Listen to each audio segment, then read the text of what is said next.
The sledgehammer felt heavy in Marcus's hands as he stared at the stolen property. Signs Karen had planted around his demolished pool. 20 years of legal battles, 20 years of her claiming his backyard belonged to her.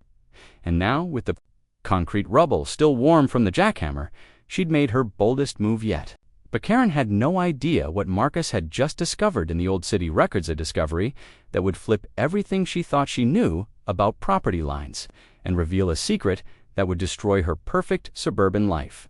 The morning sun cast long shadows across the Hartwell subdivision as Marcus Chen powered up the rented jackhammer. The machine's violent vibration traveled through his arms, rattling his teeth as he brought it down on the concrete deck of his beloved pool.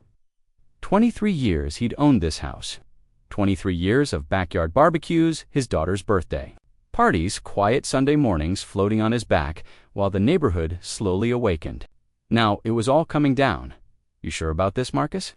His neighbor Bob called over the fence, squinting against the morning glare. "That pool's been the envy of the whole block." Marcus shut off the jackhammer, wiping sweat from his forehead. With the back of his glove, "Insurance won't cover the repairs after the freeze damage. $15,000 to fix it, or I can tear it down myself and put in a garden." What he didn't tell Bob was the real reason. Karen Whitfield had made it impossible to enjoy anything in his backyard anymore.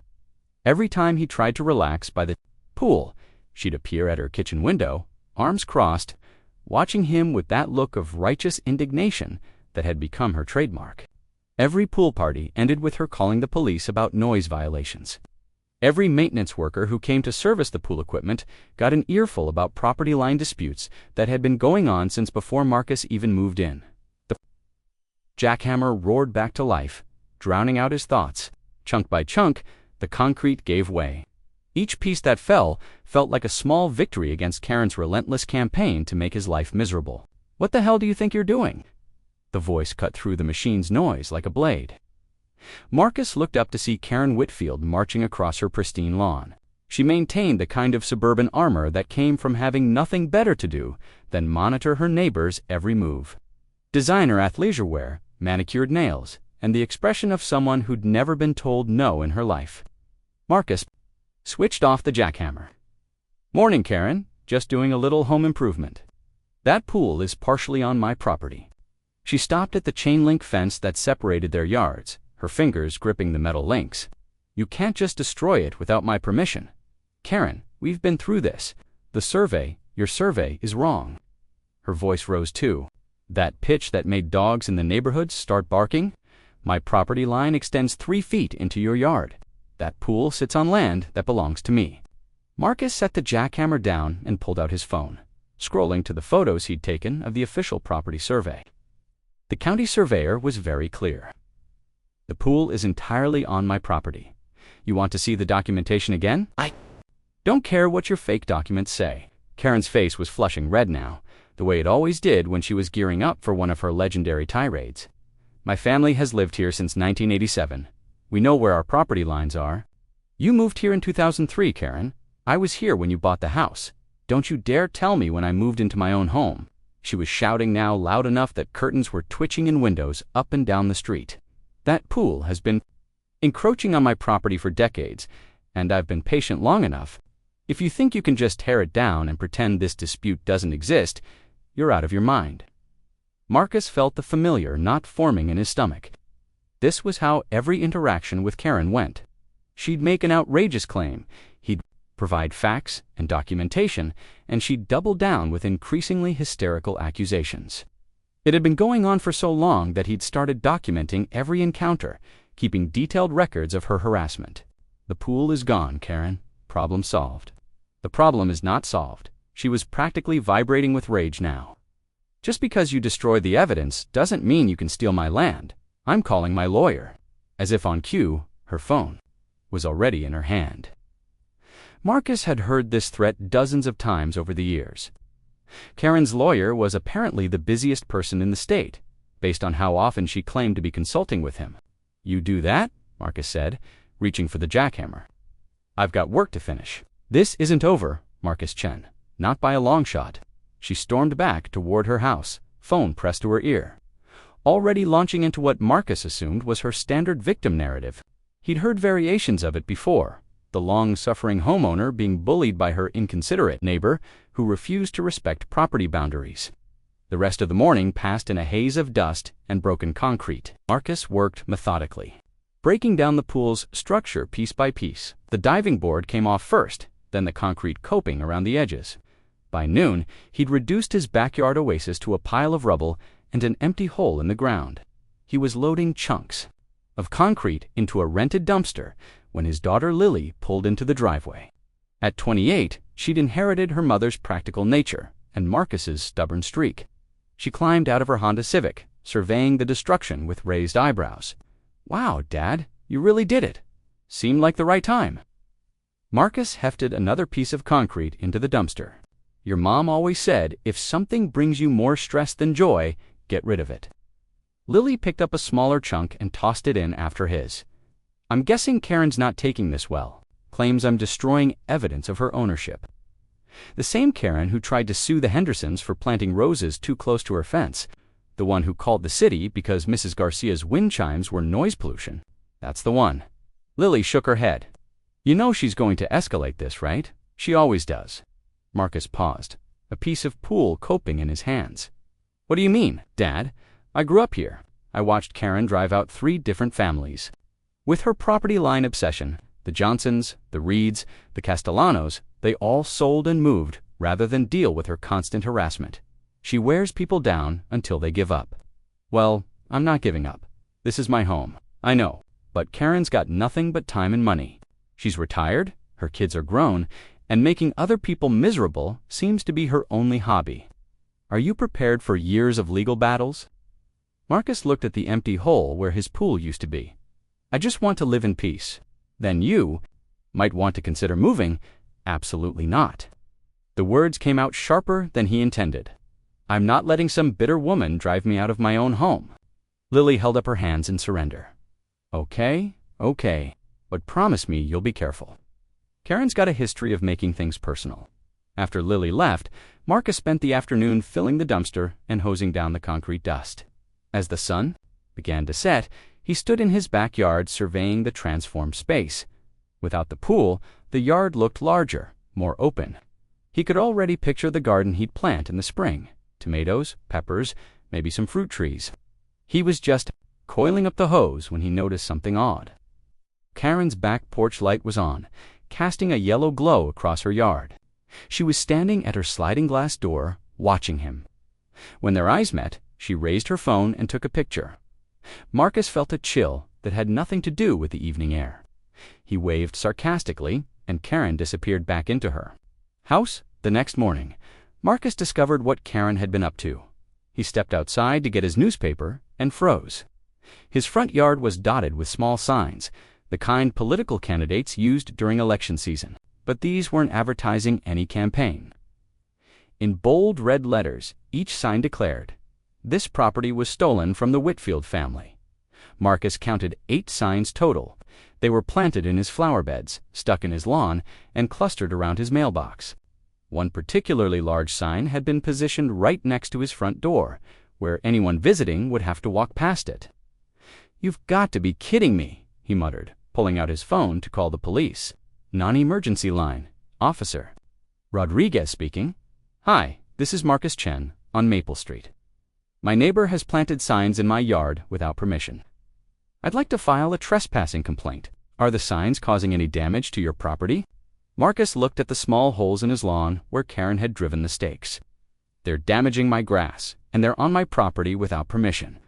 I can send an officer out this afternoon to take a report." "Have you spoken to your neighbor about removing them?" "Officer, this is part of an ongoing harassment situation. I have documentation. Civil disputes between neighbors are best handled through civil court. Unless there's a threat of violence or significant property damage, we can only document the complaint." Marcus hung up, frustrated but not surprised. He'd been through this before with Karen's other harassment tactics. The police could file reports. The law office of Patricia Valdez smelled like leather and disappointment.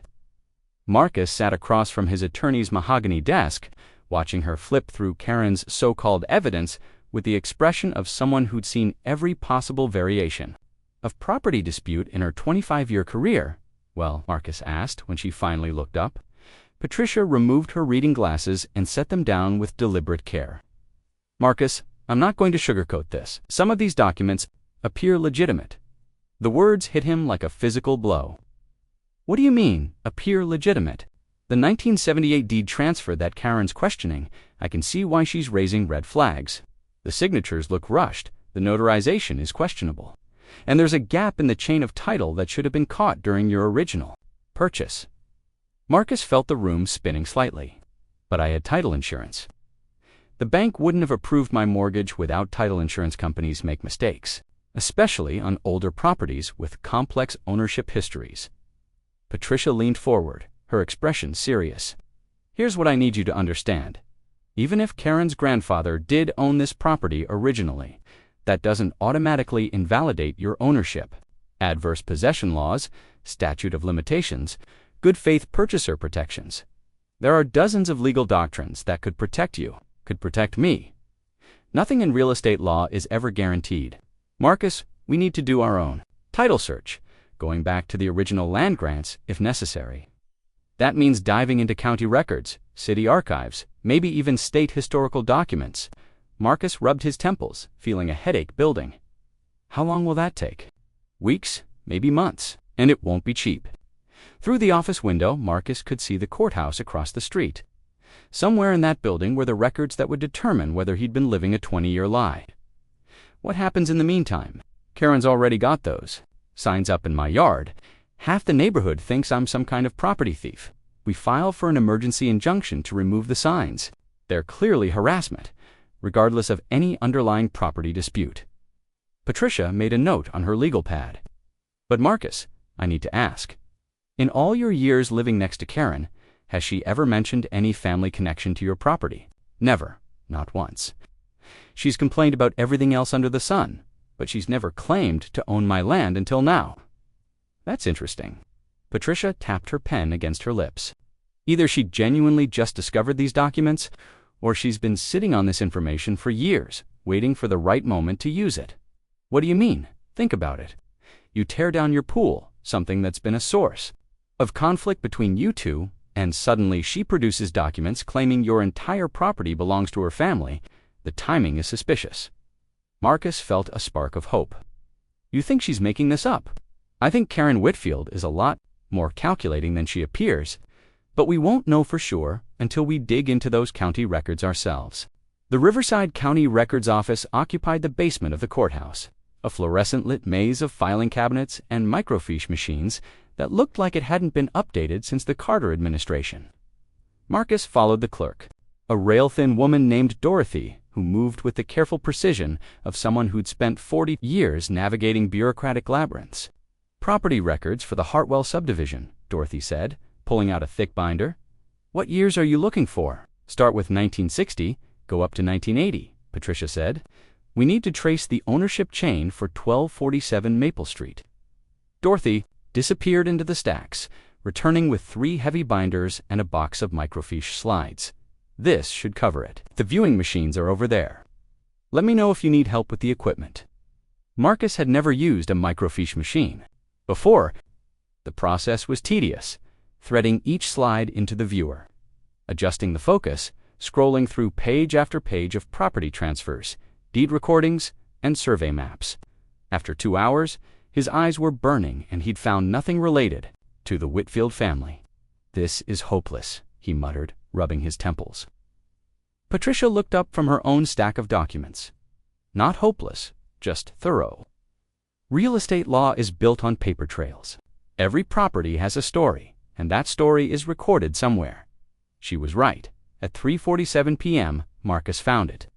The document was buried in a batch of 1963 property transfers, barely legible on the aging microfiche.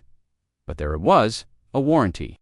Deed transferring ownership of the entire Hartwell subdivision from Whitfield Development Company to Riverside County for public development purposes.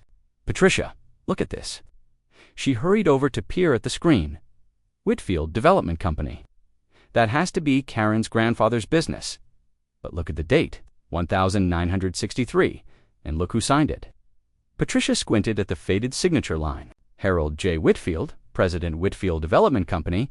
He's transferring the entire subdivision to the county. Why would he do that? Marcus scrolled down to the next page, where the legal description continued. What he found there made his blood run cold. Patricia, look at this notation, in small print at the bottom of the deed. Barely visible on the deteriorating microfilm was a handwritten note, transfer made under court order dated September 15, 1963.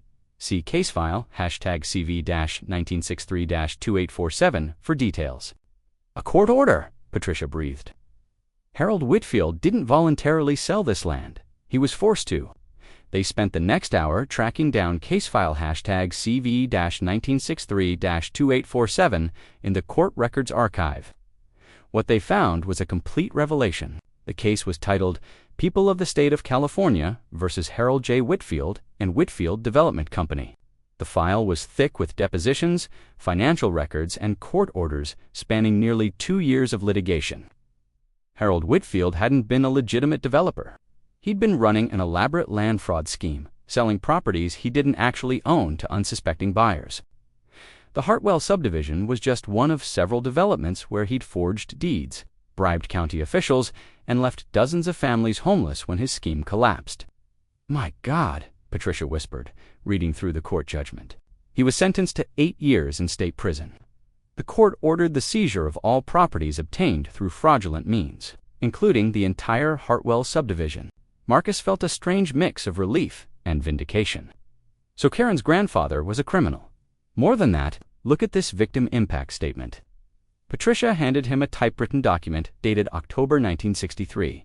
It was a letter from Maria Santos, a young widow who'd lost her life savings buying a house from Harold Whitfield that turned out to be built on land he'd never owned. "Mr. Whitfield destroyed my family's future," Marcus read aloud. "We trusted him with everything we had, and he stole it all. My children and I are now homeless because of his lies. I pray that justice will be served and that no other family will suffer as we have." There were dozens of similar statements. Families wiped out by Harold Whitfield's fraud, lives destroyed by his greed. "Patricia, there's more." Marcus had found another document, this one from 1965. It's a class action settlement. The state paid out over $2 million to Harold Whitfield's victims, people who'd bought properties from him that he never legally owned. So the county took control of the subdivision to clean up the mess Harold Whitfield created. They probably resurveyed everything, issued legitimate deeds, and sold the lots to new buyers, including the lot where my house now sits. Patricia nodded slowly. "Which means your deed is legitimate."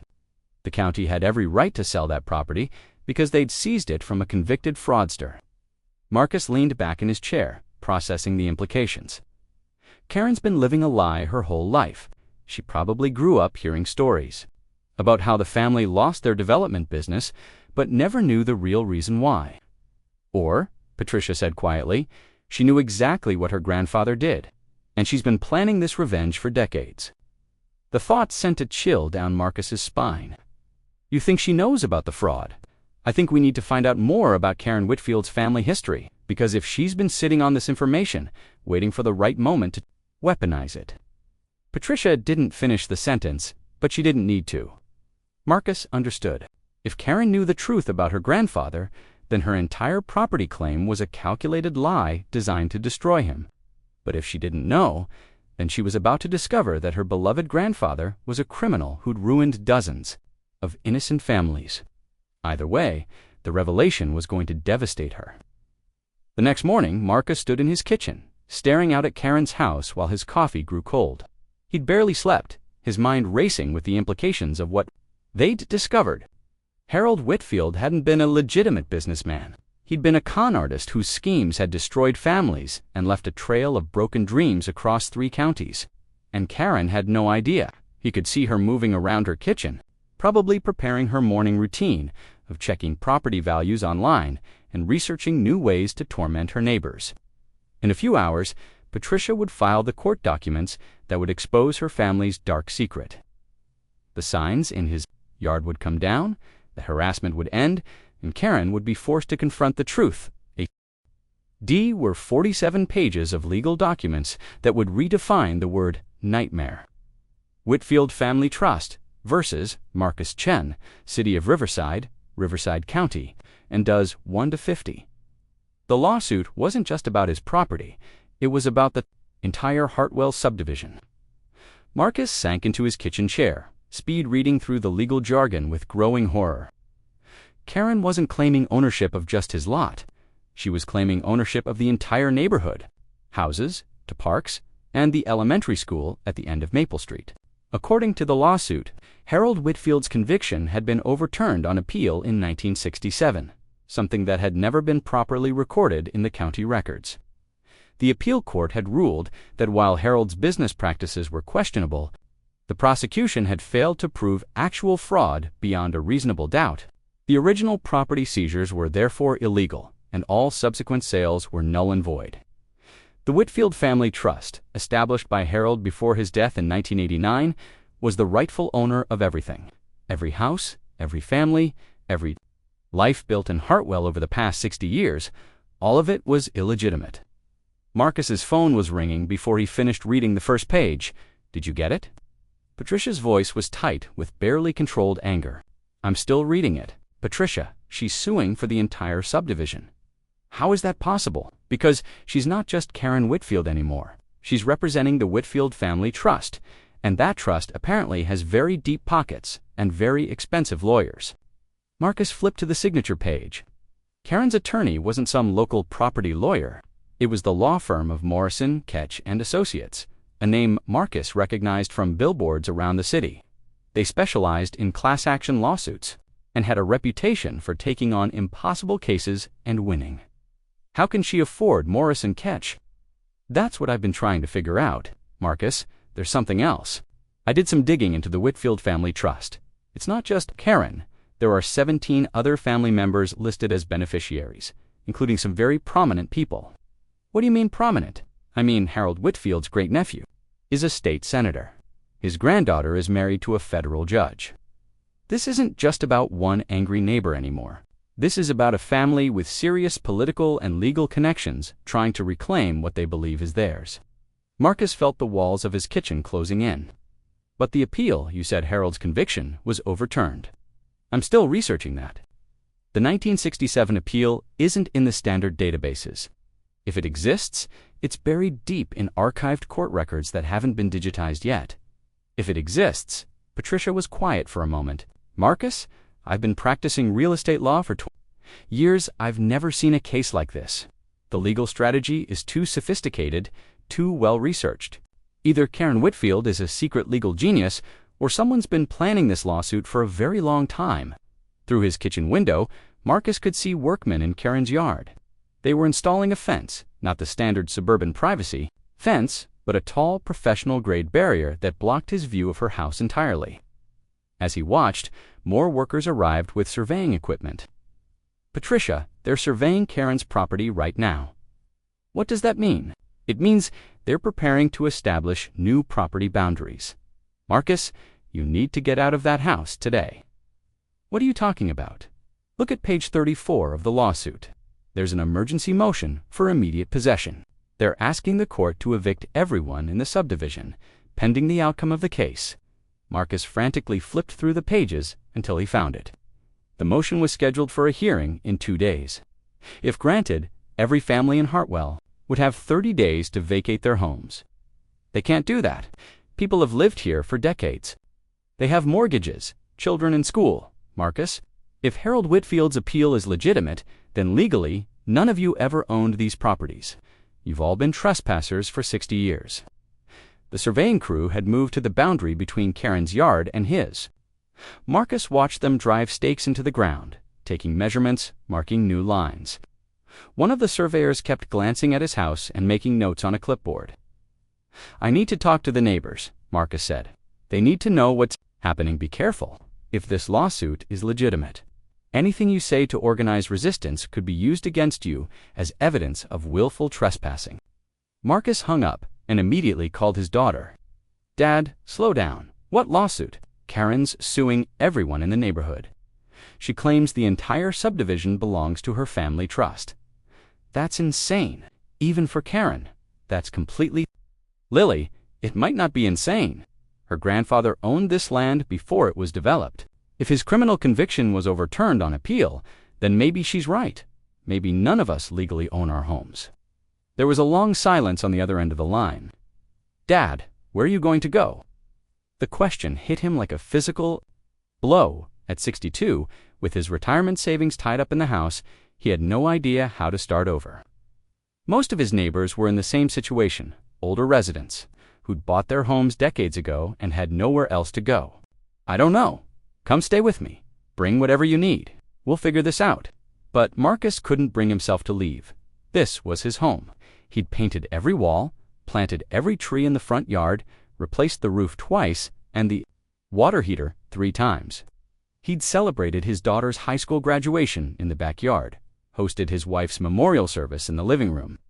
Every corner of the house held memories that couldn't be packed into boxes and moved. Instead, he spent the afternoon walking through the neighborhood, knocking on doors, trying to explain the situation to his neighbors. The reactions ranged from disbelief to panic to angry denial. "That crazy woman can't sue all of us," said Bob from next door. "We'll fight her. We'll get our own lawyers." "With what money?" asked Mrs. Rodriguez from across the street. She was 78 and lived on Social Security. "I can't afford a lawyer. If they kick me out of my house, I'll have nowhere to go." By evening, word had spread through the subdivision. Marcus's phone was ringing constantly, neighbors wanting explanations he couldn't give, asking questions he couldn't answer. Some were angry at him for tearing down his pool and starting this whole mess. Others wanted to know if he'd found a lawyer who could represent everyone. The most disturbing call came from Dave Henderson, who lived 3 streets over. "Marcus, I've been thinking about what you said, about Karen planning this for years. I think you might be right." "What do you mean?" "Remember when the Castellanos moved out in 2019? Karen was constantly harassing them about their property line, just like she did with you. But the day after they put their house on the market, she stopped, just like that. No more complaints, no more fights." Marcus felt a chill. "You think she was deliberately driving them out?" "I think she's been systematically targeting families one at a time, until they got fed up and moved. Think about it. Every family that's left the neighborhood in the past 20 years has been involved in some kind of property dispute with Karen. But why?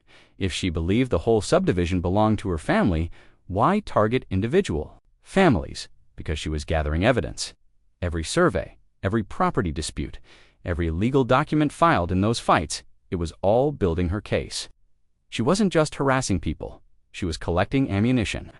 The phone line was quiet for a moment as Marcus processed the implications.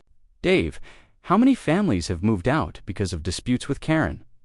"I've been counting 11 families in 20 years, and every single one of them sold their houses below market value because they were desperate to get away from her." "Who bought the houses?" "I don't know. Different buyers each time." "But Marcus, what if they weren't really different buyers? What if they were all connected to Karen somehow?" Marcus felt his blood run cold. If Karen had been systematically driving out families and then acquiring their properties through shell companies or straw buyers, she'd been running a decades-long scheme to reclaim the subdivision piece by piece. "Dave, I need to call my lawyer." But when Marcus tried to reach Patricia, her phone went straight to voicemail. He tried her office line and got her paralegal, who sounded stressed and evasive. "Ms. Valdez is in court all day tomorrow," she said. "To tell you, she'll call you after the hearing." "What hearing?" "The emergency motion hearing. It's been moved up to tomorrow morning." Marcus felt the world tilt sideways. Moved up, but the lawsuit said Thursday. The judge granted an expedited hearing. "Mr. Chen, I probably shouldn't tell you this, but Ms. Valdez is really worried. She said to tell you to be prepared for anything." That night, Marcus couldn't sleep. He stood at his bedroom window, looking out at the neighborhood he'd called home for over 2 decades. Every house was dark except for Karen's. Her new fence blocked most of the view, but he could see lights on in what looked like every room. She was celebrating. At 3 a.m., his phone buzzed with a text from an unknown number. "Enjoyed the pool while it lasted." K. Marcus stared at the message, his hands shaking with rage. Karen had been playing a game with him for 20 years, and he'd never even realized he was a player. But as he stood there, the Riverside County Superior Court was packed by 8:30 a.m., an hour before the emergency hearing was scheduled to begin. Marcus had never seen so many of his neighbors in one place, families he'd waved to for 20 years but barely knew, all united by the shared terror of losing their homes. Karen sat in the front row with her legal team, looking like she was attending a corporate board meeting rather than a court hearing that would destroy 63 families. She'd traded her usual athleisure wear for a navy blue suit that screamed expensive lawyer money. When she caught Marcus's eye, she smiled and gave him a little wave, as if they were old friends meeting at a coffee shop. Patricia arrived 15 minutes before the hearing, looking harried and carrying a box of documents that hadn't been there. "Yesterday, I found it," she whispered to Marcus as she slid into the seat beside him. "The 1967 appeal decision, it exists, and it's exactly what Karen claimed." Marcus felt his last hope crumble. "So we're finished?" "Not necessarily." Patricia opened her briefcase and pulled out a thick folder. "I also found something else. Something I think Karen doesn't know about." Before she could explain, the bailiff called the court to order.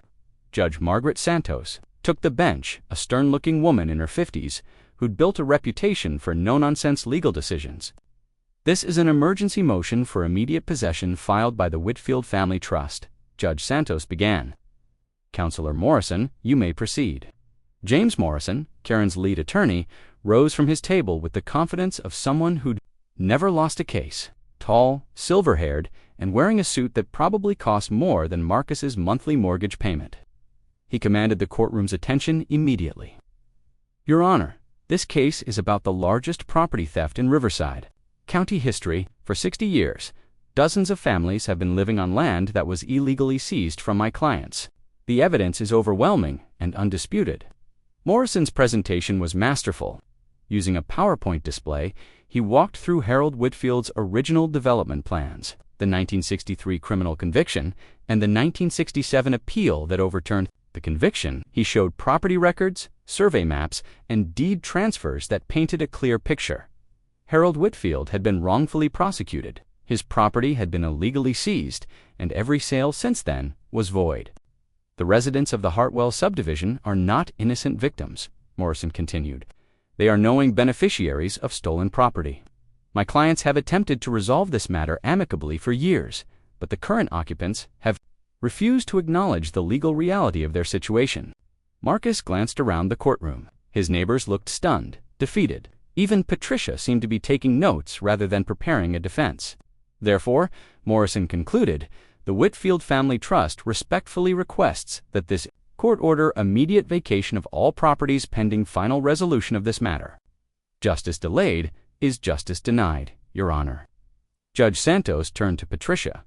"Counselor Valdez, your response." Patricia stood slowly, and Marcus noticed her hands were shaking slightly. "Your Honor, while Mr. Morrison's presentation is impressive, there are significant problems with the Whitfield Trust's claims." She approached the evidence table and pulled out a document Marcus had never seen before. "This is a certified copy of Harold Whitfield's death certificate, dated March 15, 1989. According to this document, Harold Whitfield died intestate without a will."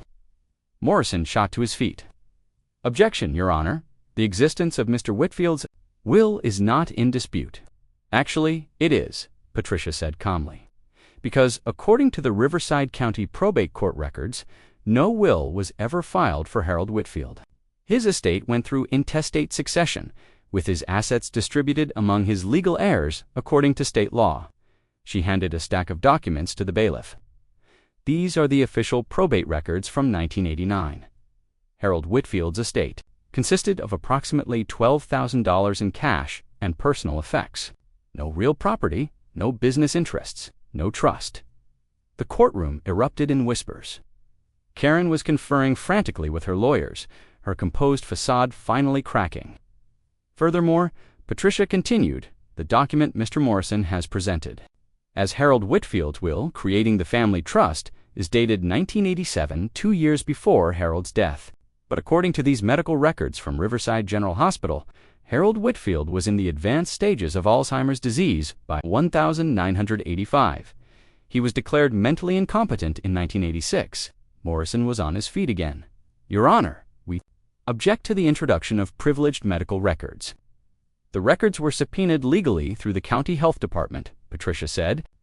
Harold Whitfield could not have created a trust in 1987 because he lacked the mental capacity to execute legal documents.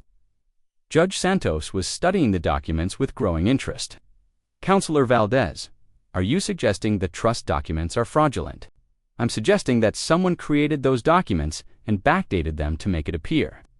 Harold Whitfield established a trust before his death, someone who knew about his property claims and wanted to capitalize on them decades later. Patricia pulled out another document. This is a copy of the original 1967 appeal decision that supposedly overturned Harold Whitfield's conviction. Mr. Morrison is correct that this decision exists. What he hasn't told you is that it was overturned again in 1969 by the state Supreme Court. The whispers in the courtroom became a low roar. Marcus saw Karen's face go white. The state Supreme Court ruled that the 1967 appeal decision was based on procedural errors and reinstated Harold Whitfield's original conviction. All property seizures were confirmed as legal and proper. This information is in the state archives, but it's not indexed in the standard legal databases. Morrison was frantically shuffling through papers, clearly caught off guard. Your Honor, we need time to research these claims. You had time, Judge Santos said coldly. You filed an emergency motion, claiming immediate possession was necessary. If your research was incomplete, you shouldn't have requested an expedited hearing. Patricia wasn't finished. Your Honor, there's one more thing. The Whitfield Family Trust has been systematically acquiring properties in the Hartwell subdivision for the past 15 years through various shell companies and straw purchasers. She handed the judge another stack of documents. These are deed records showing that 11 properties in the subdivision have been purchased by entities that trace back to the Whitfield Trust. The trust has been deliberately driving out families through harassment and intimidation, then buying their homes at below-market prices. That's a serious accusation, Counselor. It's a provable accusation. The pattern is clear. Families get into property disputes with Karen Whitfield. The disputes escalate until the families feel forced to move, and then their properties are purchased by buyers connected to the trust. Patricia pulled out her phone and displayed the text message Karen had sent Marcus at 3 a.m. This text message shows that Ms. Whitfield's actions are personal and vindictive, not legitimate legal claims. Karen jumped to her feet. That's my private communication. How did you get that? Mr. Chen provided it voluntarily as evidence of ongoing harassment, Patricia said, along with documentation of 20 years of similar behavior. Judge Santos had heard enough. Mr. Morrison, I'm denying your motion for immediate possession. Furthermore, I'm ordering an investigation into the authenticity of the trust documents and the property acquisition pattern described by Ms. Valdez Morrison. Tried one last desperate gambit. Your Honor, even if there are questions about the trust documentation, Harold Whitfield's original ownership of the property is not in dispute. Actually, it is, Patricia interrupted. She pulled out one final document. This is Harold Whitfield's 1963 bankruptcy filing. He claimed to own the Hartwell subdivision property, but he was lying. The land was actually owned by a consortium of banks who had foreclosed on his previous development projects. The courtroom fell silent. Harold Whitfield never legally owned the Hartwell subdivision. He was attempting to sell property that belonged to his creditors. That's why he was prosecuted for fraud in the first place, not for questionable business practices, but for selling land he didn't own. Judge Santos removed her glasses and looked directly at Karen. Ms. Whitfield, did you know about your grandfather's bankruptcy when you filed this lawsuit? Karen was staring at Patricia with a mixture of rage and disbelief. That's impossible. My family has documents. Your family has forged documents, Patricia said bluntly. Documents created to support a fraudulent claim to property that your grandfather never owned. Morrison was gathering his papers, clearly preparing to withdraw from the case. Your Honor, the Whitfield Trust respectfully requests a continuance to review these new allegations. Motion denied. I'm also referring this matter to the District Attorney's Office for investigation of possible fraud and conspiracy charges. Karen bolted from her seat, pushing past her lawyers toward the courtroom exit. But she didn't make it to the door. Ms. Whitfield, Judge Santos's voice cut through the courtroom like a blade. You're not dismissed. Bailiff, please escort Ms. Whitfield back to her seat. Karen turned slowly, her perfect composure finally shattered. For the first time in 20 years, Marcus saw her look genuinely afraid. Ms. Y.